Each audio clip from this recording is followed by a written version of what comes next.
Ecatepec, Estado de México, octubre de 2018.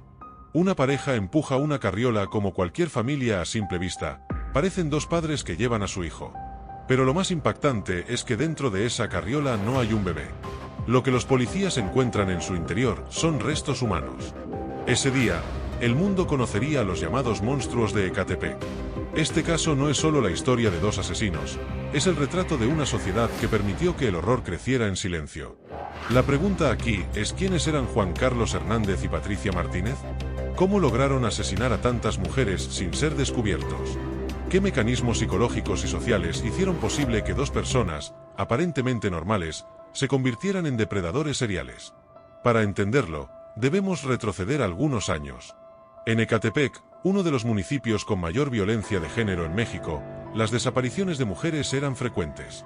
Jóvenes, madres solteras, adolescentes, muchas de ellas desaparecían sin que hubiera un seguimiento inmediato, sin que existiera presión suficiente para encontrarlas.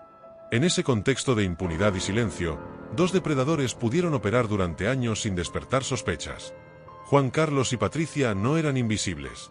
Vivían en la misma colonia, caminaban entre sus vecinos. Pero en la intimidad de su hogar se transformaban.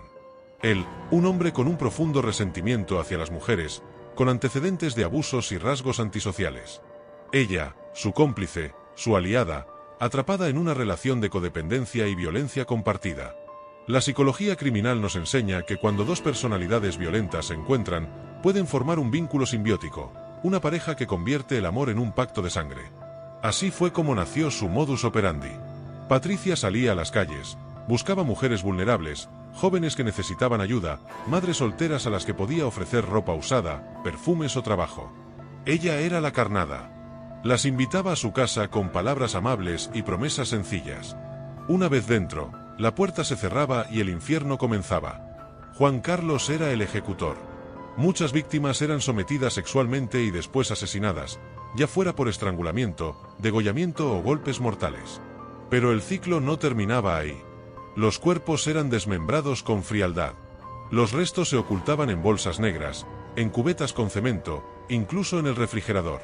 Algunas confesiones posteriores revelaron actos aún más oscuros.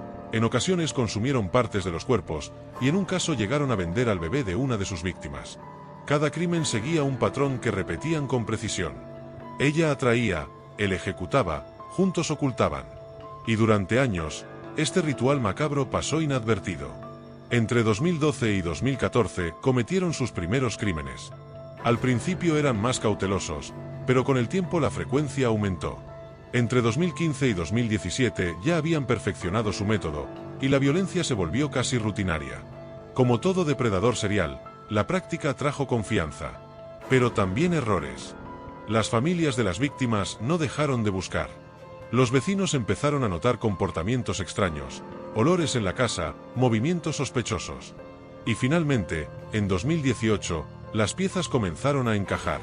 Uno de los casos que fue un detonante para que las autoridades se dieran cuenta que ya había un patrón confirmado fue el de una mujer que, como muchas otras en esos barrios, vivía con precariedad y buscaba oportunidades, que aceptó la oferta de Patricia: ropa, algo de dinero, la promesa de ayuda para su bebé.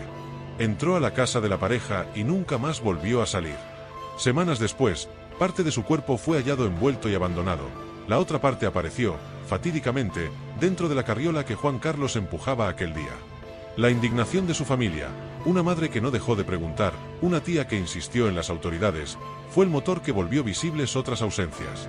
No fue el único cuerpo encontrado, pero sí el caso cuya evidencia material y el testimonio de quienes la vieron por última vez aceleraron la investigación. Vecinos recordaron los olores, ruidos y la presencia constante de la pareja. Una denuncia concreta conectó el rastro con la carriola y con las casas donde encontraron restos. Ese nexo fue decisivo. El 4 de octubre de ese año, la pareja fue detenida, mientras empujaban aquella carriola que llevaba los restos de esa mujer. Fue el error que acabó con años de horror. En los cateos posteriores, la policía encontró en dos domicilios múltiples restos humanos. En cubetas, bolsas y neveras había evidencia de una cadena interminable de feminicidios. En sus declaraciones, Patricia reconoció haber participado en al menos 10 asesinatos, mientras que Juan Carlos habló de 20. Las autoridades solo pudieron confirmar algunos casos concretos, pero el número real de víctimas probablemente nunca se sabrá con exactitud. En los interrogatorios y más tarde ante los jueces, emergieron confesiones que hielan. Patricia detalló cómo atraía, con ropa, perfumes, promesas de trabajo o de comida. Juan Carlos, según sus propias palabras, era el ejecutor. Pero también dijo algo más profundo, más dañino. Relató un odio antiguo, una rabia que, aseguró, venía de su infancia. Dijo que de niño fue expuesto a actos sexuales por personas cercanas, una herida temprana que, según él mismo explicó, moldeó su visión del mundo y su relación con las mujeres. No emplearé descripciones gráficas, bastan las palabras anunciadas por él, que su niñez estuvo marcada por patrones sexuales que no debieron existir, que aquello le dejó una rabia hacia el sexo femenino que nunca pudo sanar.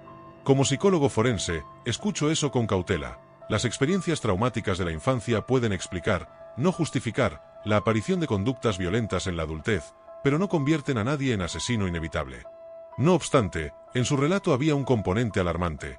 Juan Carlos no solo expresó remordimiento, en momentos, dijo con fría honestidad que si lo soltaran volvería a matar. Afirmó que su odio era más fuerte que el instinto de supervivencia. Esa declaración, si me dejan libre, seguiría haciéndolo, la pronunció sin teatralidad, como quien pesa una verdad íntima y terrible. En la práctica judicial y clínica, esa frase no es retórica, es un indicador de peligrosidad extrema, de una identificación tan completa con la rabia que anula el valor de la propia vida. La investigación reveló que cada detalle encajaba, los testimonios de familiares que denunciaron desapariciones, las pruebas forenses que identificaron restos, las confesiones frías de los asesinos. La realidad era más atroz de lo que cualquiera hubiera imaginado. Los juicios se sucedieron. Fueron condenados por feminicidio, ocultamiento de cadáveres, venta ilegal de un bebé y otros delitos. Las penas se acumularon hasta sumar más de 300 años de cárcel. En 2021 recibieron prisión vitalicia por el asesinato de una niña de 13 años ocurrido en 2012. Hoy, la pareja está tras las rejas. Pero el eco de sus crímenes sigue vivo. Como psicólogo forense, lo más perturbador no es solo lo que hicieron, sino cómo pudieron hacerlo tanto tiempo sin ser detectados. ¿Cómo es posible que vecinos, familiares y autoridades no conectaran antes los patrones? La respuesta está en la vulnerabilidad de las víctimas.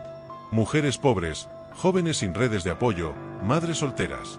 En una sociedad donde la desaparición de una mujer no siempre enciende alarmas, los depredadores encuentran terreno fértil. El caso de los monstruos de Ecatepec no es únicamente el de dos asesinos seriales. Es un espejo que refleja la violencia estructural de un país, la indiferencia ante las víctimas y las fallas en la justicia. Su historia nos deja una lección dolorosa: los monstruos no siempre se esconden en la oscuridad. A veces caminan entre nosotros, disfrazados de padres, de esposos, de vecinos comunes. Y solo la vigilancia, la denuncia y la justicia pueden arrancarles la máscara. Recordar a las víctimas es nuestra obligación. No como números en una estadística, sino como vidas arrancadas por la impunidad. Porque mientras no se proteja a las más vulnerables, el monstruo seguirá teniendo espacio para crecer. Este fue el caso de los monstruos de Ecatepec. Una historia que duele, pero que necesitamos contar para que nunca vuelva a repetirse. Así terminamos con la historia de los monstruos de Ecatepec. Cada crimen deja preguntas sin respuesta. ¿Qué opinas tú? Déjalo en los comentarios, quiero leerte. Y si esta historia te dejó intrigado, te invito a ver este otro caso. Juan Carlos, el terror de Risaralda. Te invito a suscribirte para no perderte ningún caso igual de oscuro, donde la realidad vuelve a superar a la ficción.